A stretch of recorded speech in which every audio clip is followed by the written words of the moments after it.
Yo, Gas. Tapi nggak semua kan. Gak semua. Tiga nanti baiknya Dicepit Mas ya. Main tengah. Main Boleh tengah. Wadah. ah Dar.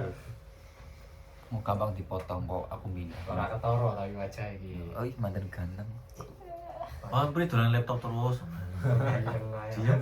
Ya karena gue ibaratnya kayak resinan. kayak apa sih arane? Apa sih? Ekstras. Oke. Assalamualaikum warahmatullahi wabarakatuh. Selamat datang di channel baru ini yang berisikan tentang podcast tentang senpai yang pernah ke Jepang. Ya, ini episode pertama. Semoga bermanfaat. Silahkan ditonton sampai habis. Oke. Sekarang kita sedang bersama dengan Heri Kusnanto. Mas Heri ya. Oke. Dipotong baik. Bisa perkenalkan lebih rinci sedikit aja gitu. Apa ya? Umur, Nama gimana gitu. Heri Kusnanto, umur alhamdulillah masih 30-an. Status sih. Status alhamdulillah belum menikah. Yang kedua kalinya. Rencana yang kedua kalinya itu. Amin.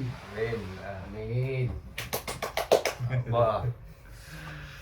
Sekarang di Jepang yang ke tahun berapa? Tahun ke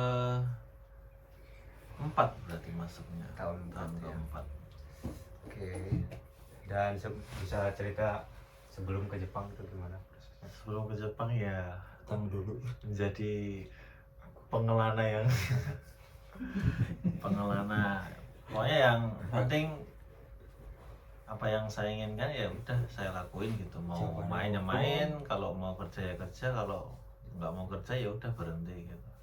Jadi belum begitu jelas sekali. Terus pernah mondok gitu, habis mondok terus keluar dari pondok itu udah Kayak gitu monoton nih ibaratnya. Nggak jadi buronan. Sebelumnya di Lebih bebas, Li. Di Indonesia pernah kerja di pabrik gitu. belum pernah.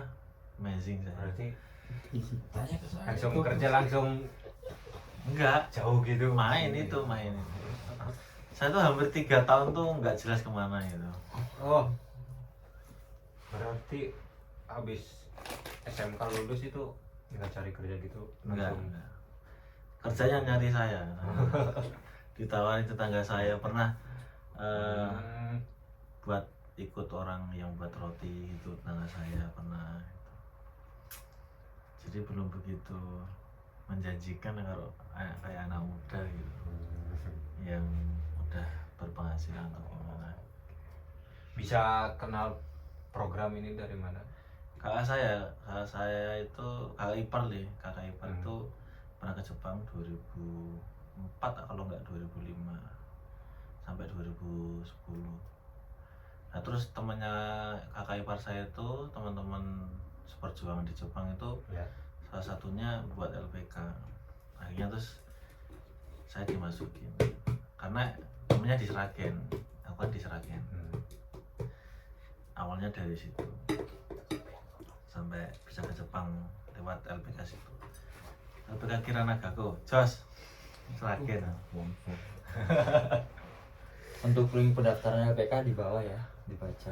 Pernah gak kayak misalkan ditawarin ngeremehin dulu gitu, misalnya ke Jepang ya jauh-jauh ngapain kayak gitu?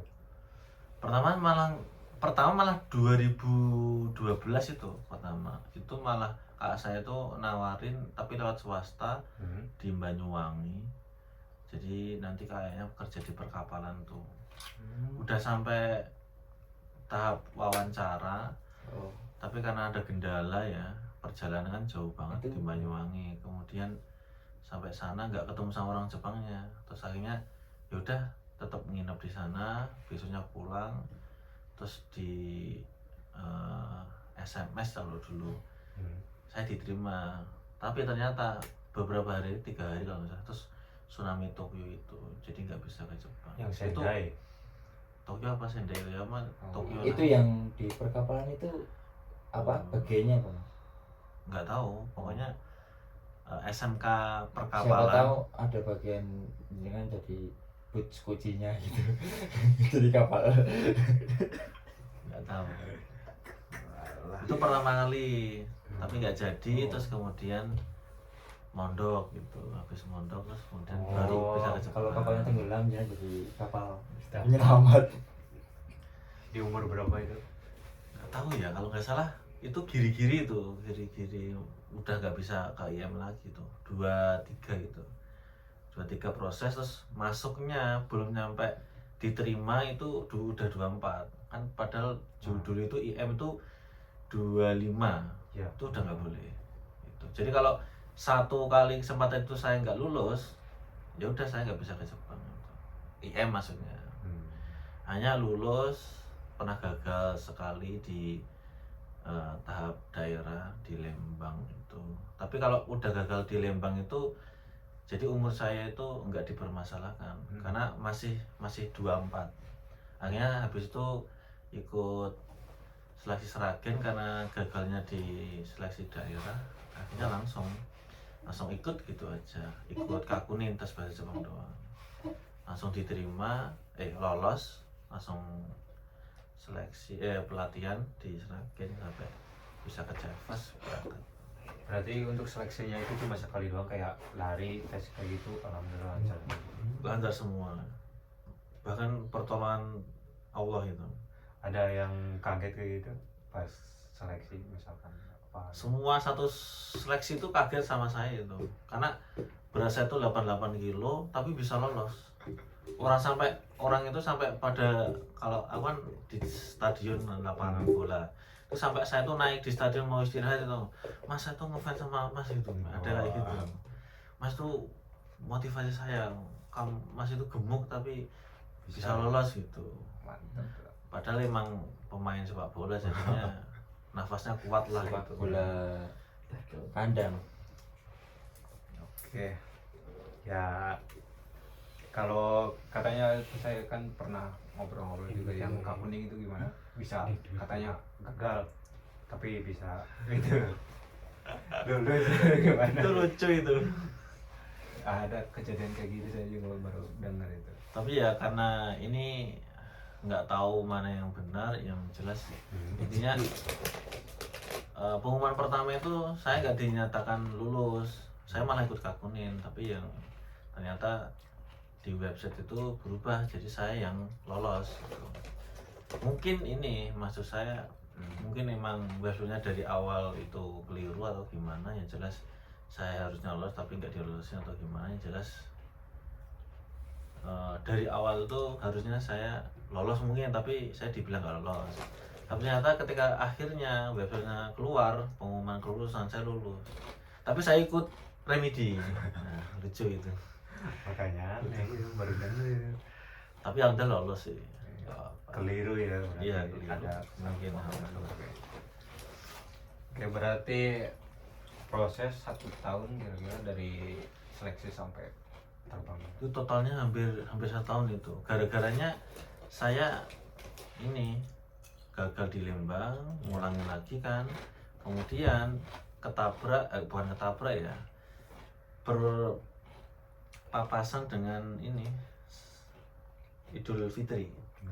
Bentar lagi mau Idul Fitri, jadinya kayak di cancel lah gitu. Iya. Totalnya hampir setahun gitu. Tapi harusnya 8 bulan sih kalau nggak ada Idul Fitri, di cancel 2 bulan atau enggak 1 bulan lebih gitu tuh. Tiba di Jepang tahun berapa? Tahun 2016 bulan 4 masih ingat. Datang ke Jepang bulan 3 berarti. Bulan 3. Kan di training center dulu, pelatihan dulu 1 bulan di Chiba itu. Kemudian bulan Chiba. iya di Chiba. Tapi katanya udah pindah Pindah. sekarang. Saitama kan sekarang. Ada hal-hal yang bikin kaget, culture shock gitu. Tiba di Jepang apa kok begini? Kalau shock itu mungkin lebih ke kehidupan ya menurutku, karena di Indonesia nggak ada seperti ini gitu, jadinya kayak shock, kok di Jepang ada ya gitu. Salah satunya ya mungkin ini kayak untuk kehidupan beda musimnya kayak gitu. Terus orangnya ramah-ramah kayak gitu. Bahkan kalau membantu sesama itu benar-benar mantap banget orang Jepang, benar-benar berusaha bisa membantu orang lain. Kalau nggak bisa tuh minta maaf sampai sungguh-sungguh. Terus kalau kayak pekerjaan ya normal sih seperti Indonesia, masih sama. Kalau yang bikin saya heran di pekerjaan itu ada kayak orang yang nggak 100% ya, menurutku nggak 100% itu kayak pikirannya, fisiknya itu. Tapi di perusahaan Jepang itu dari negara itu ternyata salah satunya harus memperkerjakan beberapa orang yang seperti itu tidak sempurna.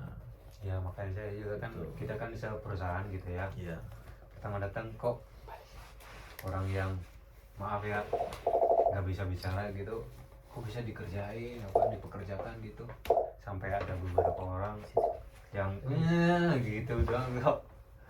saya tuh Masih ngira bisa gitu, kaget saya tuh ini ngira kenapa gitu ya. ngira di perusahaan tuh ini perusahaan orang gila apa gimana sih gitu, maksudnya kenapa orang-orang yang nggak Iya, sempurna kok masih kerja di sini kayak gitu. Kan kaget ya di Indonesia, Tuh. Pasti- Di Indonesia nggak mungkin bisa diterima gitu. persyaratan juga kan Iya. lah 100% bisa apa-apa gitu. Bahkan orang yang kayak mohon maaf kayak Ya, nggak kayak- tinggi badan gitu, tua bahkan umur 70, umur 60 itu masuk kerja ya masuk kerja. Mungkin ya menurutku karena peluang lapangan kerjaan di Jepang itu lebih banyak daripada orangnya, mungkin menjadikan standar masuknya itu lebih mudah. ya kan. Tapi di Indonesia orangnya lebih banyak, lapangan pekerjaan mungkin lebih sedikit daripada jumlah penduduknya, otomatis diperketat lah. Mungkin seperti itu. Umur di sini nggak ada batasan ya. Nggak ada, mau 70, 60 mau pindah perusahaan berkali-kali pun nggak masalah. Iya. Itu yang bikin saya mantap di Respect Jepang ya. ya. Ya kayak lari X kayak gitu aja masih bisa kayak gitu ya. Iya gitu. Saya ini termasuk juga nggak tahu ternyata bisa balik lagi, bisa dipanggil lagi. Umurku di 30 tahun ini ternyata berat badan saya tuh 115 itu. Nah, rekor berat badan saya tuh 115 ternyata masih bisa, boleh, bahkan nggak pernah bahas itu ya. Pertama langsung ditelepon sama orang Jepang itu, dari gimana kabarnya, istri gimana kabarnya, anaknya gimana, terus kemudian mau nggak ke Jepang lagi gitu, ke perusahaan ini gitu. Terus Masih saya perusahaan langsung sama masih perusahaan yang sama, saya langsung ketika itu langsung bilang iya dulu. Iya. Tapi kemudian saya bilang nanti tak ngomong sama keluarga saya dulu ya gitu, saya mau gitu, karena kalau saya bilang nggak mau otomatis kan takutnya putus ya. Iya. Jadi nggak ada pembahasan lagi. Nah saya iyain ya, tapi saya bicara dulu sama keluarga saya, istri saya, bukan anak ya, anaknya masih kecil soalnya. Masih berapa bulan, 3 bulan, masa Hana gitu apa ke Jepang ya, nggak mungkin. Akhirnya istri pertama nggak ngizinin, tapi karena saya kasihkan kehidupan yang mungkin lebih baik ya ketika saya di Indonesia, kayak jaminan untuk ekonomi, kayak yang lainnya kesehatan, kayak gitu. Cuma bedanya nggak ada saya di sisinya gitu. Memastikan lah dia mau gitu. Nah, akhirnya terus ya udah kalau itu keputusannya saya ya udah ngikut gitu. Akhirnya bisa ke Jepang. Gak nyangka itu umur 30 berat badan 115, bahasa Jepang juga udah pada lupa gitu. Ternyata cuma dimintain pertanyaan, kau mau nggak apa enggak gitu doang cukup gitu. ya. Udah cukup. Kalau mau ya udah berangkat gitu. Di sini juga nyatanya kayak orang-orang Vietnam, orang luar kayak gitu, orang Brazil kayak gitu kan, bahasa nggak menjamin, yang penting niat kerja gitu doang ya. Iya. Sampai Bahkan ada orang translator Jepang, kayak gitu. bahkan orang Jepang itu kalau kita orang asing nggak tahu bahasa Jepang itu, dia akan gimana caranya mengajarkan cara kerjanya itu dengan praktek gitu. Jadi yaudah nggak usah ngomong terus kayak gini, udah gitu. Kita samain aja gerakannya gitu. Udah nanti kamu di situ terus kayak gitu. Akhirnya tapi disuruh belajar sih bahasa Jepang. Tapi ya penting sih, penting. Enggak nomor satu banget enggak ya. Enggak, yang penting kita mau kerja aja gitu. Oke, Jepang amazing. luar biasa ya. Nah, sekarang pertanyaannya ke apa sih impact dari program ini yang dari Indonesia sebelumnya, sebelum ikut program itu gimana dan ada perubahannya itu apa yang secara signifikan dulu aja nggak apa-apa. Kalau masalah ke program ya untuk kalangan umum ya itu bagusnya itu ya karena kita sebagai orang pemuda di umur 20-an tahun, kalau kita bekerja di Indonesia mungkin UMR Indonesia kan sekitar 3, 4, 5 juta kayak gitulah. Tapi kita di sini bisa gajinya bisa sampai belasan juta kayak gitu. Terus kita juga hidup di sini walaupun mahal, tapi kalau di total pengeluaran tuh kita masih bisa nabung sebesar 5 juta bersih itu satu bulannya. Yang penting kita nggak boros-boros banget gitu. Jadi seumuran kita punya uang kita bisa nabung 5 juta per bulan tuh itu bagus banget itu. Di Indonesia gimana? Ya di Indonesia itu nabung paling 100.000 habis itu diambil lagi buat beli cilok. Ya susah sih gitu. Ya, Jadinya orang juga untuk sih. umum itu menurut saya bagusnya program itu ya karena kita sebagai anak muda bisa menghasilkan uang yang banyak untuk kesejahteraan dirinya dan keluarganya, dan juga dapat pengalaman di Jepang. Kan etos kerja Jepang itu bagus sekali, dan kita juga lebih terasa lah menjadi anak muda yang mandiri karena hidup sendiri tanpa orang tua, masak sendiri, terus apa-apa sendiri gitu, tanggung jawab sendiri, kalau ada masalah harus berusaha keras untuk menyelesaikan sendiri gitu. Jadinya untuk umum itu bagus sekali. Tapi untuk pribadi itu ya dulu saya kan orangnya nggak suka diatur, jadi bebas, pengen bebas.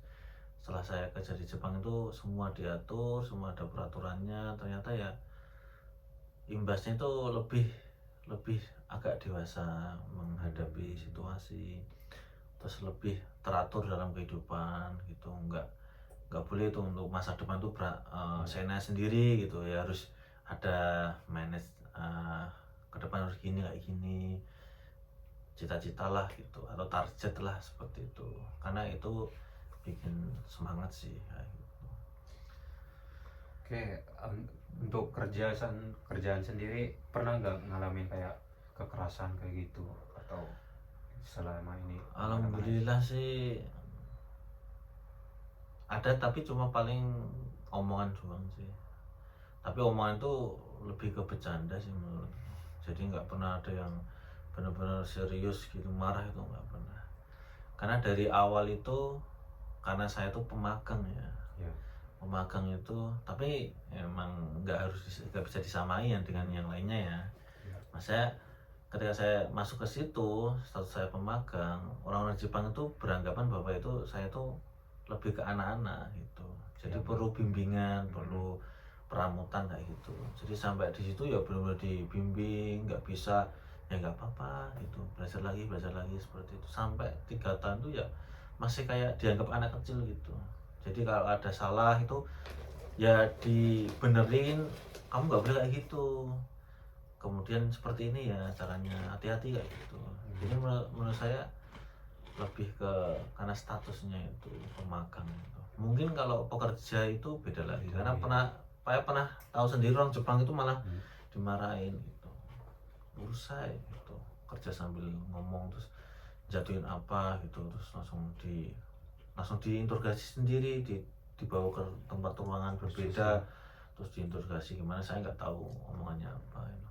Kalau saya ya paling cuma dikasih tahu, diingatkan doang gitu. Tapi ya alhamdulillah nggak pernah sih mengulangi masalah yang sama sampai berkali-kali. Jadinya ya alhamdulillah aman. Tapi yang lainnya saya nggak tahu, karena juga ada cerita dari teman, ada yang dikerasin lah, dipukul lah, atau dibully lah, itu ada sih. Semoga sih lancar aja ya. yang penting kita itu sebenarnya harus kuat gitu. Emang itu resikonya kita di tempat orang itu ya, kita harus beradaptasi dengan lingkungan sih. Orang-orangnya juga kan pasti beda. Kalau aku mah dikatain apa, saya pernah dengar sih dikatain apa gitu, saya kangkene, saya nggak peduli gitu. Jadi saya kerja itu, saya orangnya itu nggak pedulian gitu. Ngomong apa terserah, yang penting aku datang kerja, pulang yang pulang, besok datang lagi kerja gitu. Kalau aku salah ya minta maaf, besok benerin kayak gitu, nggak ngulangi lagi udah. Karena ada yang tipe yang pemikiran banget, waduh aku diingetin, aku diomongin jelek kayak gini, aku mah nggak peduli, Cuek lah ya. cuek gitu. Oke. Ngomong-ngomong ini ya, soal gajian tertinggi itu berapa? Waduh, waduh. Kisaran Mantap ini ya, kisaran ini agak sensitif tapi ya pasti ini orang-orang yang ini Saya lebih agak lupa ya itu berapanya, tapi kisarannya ya. di atas Kotor pernah berapa? 25 sih, 25. bersih pernah 25. Itu lemburan kencang berapa? Iya kenceng itu, gara-garanya lemburannya kenceng, kemudian tiap hari itu selama 1 bulan itu ya, kan gajinya per bulan kan, itu 4 jam, terus kadang pernah sampai 4 jam setengah pernah. Dari jam Pernah. berapa sampai jam berapa? Kalau pulang kan jam 5, kalau 4 jam sampai jam 9, kalau 4 jam setengah tinggal ditambahin aja, jadi setengah 10 malam gitu tuh. Terus Sabtunya masih masuk lagi kayak gitu, jadi banyak lah. Dan yang penting itu kursnya. Kita kerja gajinya 25 juta tapi kursnya dikit ya, kalau ngirim ke Indonesia ya jadi dikit.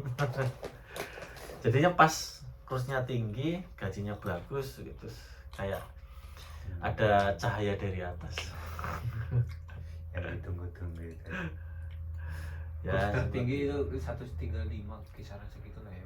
dulu Jadi stabil aku hitungannya. nemuinnya itu 133, seingat saya. Karena aku nggak begitu update tiap hari, nggak, kalau mau ngirim aja saya lihat gitu. Katanya sih ada yang berubah, itu kan tiap detik itu, menit itu bisa berubah. Tapi kalau dulu tuh enak, 3 tahun saya itu dari 2016 sampai 2009 itu 125 itu stuck gitu, enak. Jadi turun paling 122, 21, 120, nanti naik lagi cepet gitu. Kalau sekarang kan 110, 113, 115, terus berubah lagi deh. Ya karena krisis dunia sekarang sih, karena ada pandemi gitu. Ya nggak apa-apa daripada nggak punya uang. Ini dari saya sendiri ya, khusus soal manajemen keuangan itu gimana sih? Soalnya masih acak-acakan. Manajemen Pemula keuangan, gitu. aduh tuh. Kisaran aja gitu. Saya juga nggak pernah kuliah manajemen ini. Baiknya gimana gitu seperti Kalau tapi yang pengalaman saya aja lah, Iya. itu baik atau buruk terserah, penilaian orang kan beda-beda. Kalau saya itu dari awal emang uang itu saya puterin, jadi Iya. uang dari saya, tabungan saya itu saya kirim ke Indonesia, saya kasihkan ke orang yang saya percayain, salah satunya keluarga saya atau orang yang saya kenal, saya anggap itu orang baik, nggak akan nipu saya gitu. Ya udah tukar tanam saham, jadi saya ngasih modal, nanti bagi hasil itu ke 3 orang gitu. contohnya itu gimana usaha? Contoh itu kayak, contoh ini kayak saya punya saudara di Jawa Timur lah itu, saya ngasih modal berapa puluh juta gitu, kemudian dibeliin gabah, kemudian gabah itu diseleb sama dia sendiri karena punya selepan, kemudian jadi beras kan, habis jadi beras itu kemudian dijual, otomatis harganya lebih tinggi. Nah kemudian nanti hasilnya itu dikasihkan ke saya, labanya tuh. Jadi ya bagi hasil gitu, tergantung berapa persen sih. Oh, hitungannya persen buat Iya. bukan Itu cash. biasanya kan yang modal itu lebih sedikit biasanya, mungkin 30%, mungkin 40%. Yang jalanin usaha itu lebih besar karena dia lebih kecapeknya itu. Pernah juga adik saya itu nggak punya modal terus minta ke saya. Saya tuh orangnya bukan nggak mau ngasih uang gitu. Kalau mau ngasih tuh gampang sebenarnya, tinggal ngasih gitu. Tapi efek kedepannya yang kurang bagus menurut saya sih. Jadi ketika adik saya minta itu saya bilang gini, kamu harus ngembaliin gitu, nggak boleh minta gitu. Dapat keenakan tuh. Nah, Gimana? akhirnya takutnya dimanjakan jadi menyepelekan ya, mempermudah punya uang punya kakak tinggal minta aja lah. Akhirnya tak kasih modal sekian juta, terus saya ngomong langsung, ini bagi hasilnya gimana, lebih baik gini aja, per kepala yang datang itu kan dia mau barbershop gitu, buka barbershop ya. Saya bilang ya udah, ini setiap satu kepala aja lah, nggak usah mikir kan ada menunya kan, kayak cuma pijit doang, ada yang keramas doang, ada yang semir doang, ada yang potong rambut kayak gitu. Ya udah, pokoknya per kepala aku dapat berapa gitu. Contoh 2000 gitu kan, aku bilang gitu kan. Terus dia bilang ya udah lah mas, tapi contoh lo ya, ini sebenarnya saya maunya itu bukan 2000, maksudnya terlalu kebanyakan kan, ini cuma contoh lo deh gitu. Ya udah mas, 1000 aja gitu. Terus akhirnya insya Allah 1000 gitu akhirnya. Jadi satu kepala itu mau ngapain tuh saya dapat 1000. Ternyata kemarin tuh selama beberapa bulan tuh hampir 8 bulan kalau nggak salah bisa ngembaliin modal dari saya. Kemudian saya dapat labanya itu lumayan banyak tuh, ratusan ribu itu. Jadinya udah ratusan kepala itu kan, satu kepala 1000 kan dapatnya itu. Terus dia sampai sekarang ya alhamdulillah sih Masih lanjut itu. masih lanjut sampai sekarang. Bahkan dia sampai bisa beli sepeda motor Tiger sendiri yang harganya, tapi Tiger yang lama sih, itu dijual lagi sama dia. Pinter dia sekarang jadi tukang cukur sama makelar motor kecil-kecilan lah gitu. Jadinya akhirnya imbasnya di situ. Jadi kalau tak suruh ngembaliin, dia akan berusaha keras untuk ngembaliin. Tapi kalau tak kasih ya udah terserah, itu ambil aja gitu. Dia kerjanya pasti saya nanya sendiri, ini dapat uang dari kakak, nanti kalau habis minta lagi lah gitu. Mungkin lebih ke situ sih. Akhirnya ya alhamdulillah seperti itu hasilnya. Jadi saya bisa jadi lancar. Bahkan itu ini rencananya mau buka lagi tempat mana gitu. Daerah mana itu? Dari Sragen, di depan rumah saya sendiri itu bangunnya tokonya gitu. Tapi adik saya itu pinternya ya karena dia masih muda, temennya banyak, itu diajak nongkrong di barbershopnya. Udah kamu nggak cukur, yang penting nongkrong gitu aja. Ya lama-lama terus nyaman lah di tongkrongan situ, akhirnya banyak yang datang. Bahkan sampai adik saya itu sampai ada orderan cukur lewat online. Jadi kalau jam 12 malam tuh, bro, temennya itu kan muda kan, habis nongkrong atau gimana, mau cukur bro, oke tak buka, kan di depan rumah sendiri, tinggal buka gitu, selama dia masih bangun loh ya gitu. Bahkan kalau tetangga-tetangganya itu, ini alhamdulillah kan pas corona itu kan nggak keluar gitu, nggak keluar, orang tua kayak gitu nggak keluar. Akhirnya manggil si adik saya, mas tolong orang tuaku dicukur. Ya udah, datang ke rumahnya pribadinya situ, malah kadang dikasih 20.000, ya udah mas nggak usah dikembaliin gitu. Udah gitu, dapat makanan juga, dapat minuman kayak gitu. Ya jadi misalkan disuguhin dulu. kering.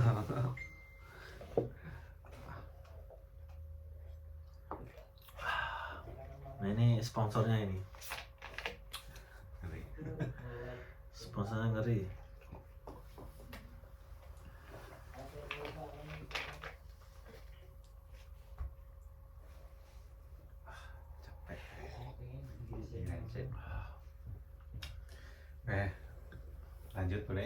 Lanjut boleh. Untuk sekarang udah punya usaha apa gitu? Kira-kira Udah belajar belum? kayaknya banyak ya. Hasil dari sini kan banyak nih, keresahan dari kohai. Udah sampai dari sini, mau pulang itu bikin apa, bikin usaha apa kayak gitu kan. Banyak itu bingung, kayak saya sendiri ya, ini mau apa, sedangkan saya kan skill nggak ada atau apa gitu. Kali aja ada saran atau apa yang kira-kira jadi profit lah. Kalau aku pribadi itu ya apa ya, setelah pulang dari Jepang itu emang dasarnya kan takut ya, takutnya Iya. itu karena nggak punya ilmunya, Iya, karena iya. nggak tahu perkembangan zaman selama 3 tahun saya Iya, tinggal di Jepang itu ternyata banyak perubahan sekali, kayak ada Gojek lah, apa Gokart lah, online shop lah kayak gitu. Ya sedikit ternyata berbeda sekali perkembangannya. Terus Cepat ya. ya udah, saya ketika itu ngajar di suatu LPK di Sragen, Iya. LPK saya sendiri itu ngajar di sana. Terus karena ketika itu ya apa namanya, masih bingung mau usaha apa gitu. Mm-mm. Terus juga ternyata ngajar di LPK situ ternyata diizinin sama yang punya LPK, dan juga boleh jadi sensei itu sengajar kayak gitu. Nah sambil ngajar juga sambil lihat kondisi usaha apa gitu. Tapi sebelum ngajar itu juga saya udah beli molen ya, molen bangunan. Itu mesin molen yang buat ngaduk semen sama pasir itu udah beli, itu langsung baru itu. Di rumah itu ada 4 sih molen, mesin molen bangunan itu. Terus kemudian saya langsung jadi sensei itu. Ya di situ sambil lihat-lihat, terus ada online shop kayak gitu, saya jadi resellernya. Reseller ya, jadinya enak sih, satu produknya bisa ambil untungan sendiri kayak 10.000, 5.000 terserah dia, ya terserah saya kok dia. Kayak Lumayan gitu. ya, kita juga. Itu terus juga karena istri saya kan guru bahasa Inggris Ya. di SD. Nah di situ istri saya itu setelah pulang dari ngajar itu minta modal ke saya buat jualan sosis bakar. Jadinya ya udah tak buatin, bukan tak buatin, Kasih ya. tak kasih modal ya, sama aja sih ya. Saya buatin tempatnya kayak gitu, saya beliin barang-barangnya, saya beli semua. Ya udah jualan sosis bakar di depan rumah gitu. Ya udah dari sekarang ya mulai ini, semua apapun yang usaha ya saya pakai gitu. Yang penting menghasilkan uang gitu. Itu kenapa milih bisnis sewa molen itu, kenapa tuh? Karena dari awal itu bapak saya tuh punya molen. Nah bapak saya tuh pernah bilang ke saya, usaha itu kalau untuk masa tua ya, dia bilangnya bukan nggak boleh, masa muda nggak boleh, bukan, tapi kalau masa tua usaha yang paling bagus itu gitu ya, usaha jangan sampai banyak ruginya gitu, jangan sampai yang mudah basi, mudah busuk kayak gitu. Maksudnya ya kayak kita jualan kayak semen kayak gitu, buat batu merah itu bertahun-tahun pun masih bisa dijual, atau besi atau apa, atau televisi kayak gitu. Itu kan nggak bisa busuk basi, itu resikonya lebih rendah lah gitu. Seperti itu yang saya tangkap ya gitu. Kemudian ternyata saya lihat bapak saya bilang kayak gitu, bapak saya ternyata sewa mall kayak gitu. Nah bapak saya itu duduk di teras kayak gitu, saya lihat, terus tahu-tahu ada orang datang, Pak mau nyewa molen gitu. Berapa? Pernah sampai nyewa 1 tahun buat ruko bawahnya, toko atasnya tuh rumahnya dia gitu. Terus saya mikir 1 tahun disewa orang dapat uang, ternyata bapak saya masih duduk di situ. Enak ya kayaknya ya, cuma tinggal ngopi aja dapat uang tiap bulannya gitu. Akhirnya terus ya udah, saya punya ilmunya karena saya juga pernah ngikut ngelancarin usahanya bapak saya, terus saya malah tertarik banget itu. Makanya sampai di rumah itu ada 4 tuh. Ya udah dijalanin semuanya. Terus 1 molen itu kalau buat rumah itu kan 1 bulan, contoh 1 bulan gitu ya. Terus saya hargain 1 harinya 50.000. Jadi nanti kalau 1 bulan itu ya kira-kira aja lah, kan ada liburnya juga kan. tukangnya. Kalau libur tuh nggak dibayar, maksudnya nggak dihitungan bayaran. Jadi satu hari kerja doang ya gitu. ya mungkin dapatnya sekitar 700 ribuan lah Sebulan gitu, gitu. 1 bulan. Itu juga bisa ngerjain yang lain ya? Iya, kerjaan bisa lain. ngerjain yang lain, bisa jualan apa, bisa ngajar di LPK juga kayak gitu.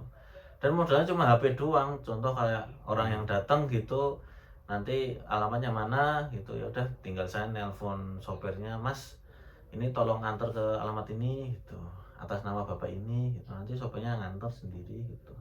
Nanti pembayaran sopir itu enak, kalau udah dapat uangnya nggak apa-apa, sekarang ya nggak apa-apa gitu, tergantung perjanjian di awal sih. Jadinya ya enak. Mantap gitu. Jadi menurut Mas Eri sendiri ini usaha yang meyakinkan sekarang itu kayak modal apa, barang yang untuk masa depan kayak barang barusan molen kayak gitu kan, buat disewa-sewa gitu lebih baik atau gimana? Enggak, itu resikonya lebih rendah aja. Semua Berarti usaha nggak lebih enak masalah. yang risiko rendah gitu. Iya, itu. Tapi ya kalau usaha yang kayak beresiko kayak jualan mie ayam contoh, terus jualan roti atau makanan-makanan itu kan kalau nggak laku selama 3 hari gitu contoh gitu, atau buah-buahan gitu ya, itu kan busuk. Kalau busuk kan nggak bisa dijual ya lagi, otomatis dibuang kalau nggak dimakan gitu. Itu pasti lebih banyak ruginya gitu. Kalau molen tuh pernah corona kan, itu pernah 3 bulan tuh nggak dipakai ya, terus 4 bulannya ada yang nyewa, ya udah dinyalain masih bisa nyala dan nggak ada kendala apa-apa gitu, dan nggak busuk juga. Ini seperti itu. Model Itu cuma sewa-sewa gitu ya. cuma perbandingan Iya. rugi sama enggaknya atau resiko sama enggaknya. Tapi kalau usaha tuh menurut saya semuanya nggak masalah. Yang penting kita masih muda, masih punya jiwa juang, masih punya semangat, ya udah gitu. Prinsip usahanya apa? Katanya waktu itu kan yang sumur-sumur itu gimana? Oh, Gitu. pernah sih ada Itu ilmu. pernah ada pengusaha di Seragen, salah satunya itu beliau itu bilang gini, Mas Heri kan pulang dari Jepang uangnya banyak, insya Allah banyak kan gitu. Nah kalau bisa nanti jangan buat rumah dulu gitu, karena rumah itu nanti uangnya kepake buat rumah. Nah rumahnya kan ya ibarat kata nggak menghasilkan, dalam arti nggak bisa menghasilkan uang atau uangnya nggak akan berkembang gitu ya. Itu jadi maksud saya nanti ngekos aja dulu atau ngontrak dulu atau rumah orang tuanya dulu kayak gitu. Nah nanti baru uangnya yang Mas Heri tabung itu buat usaha. Nah usaha itu gambarnya seperti sumur.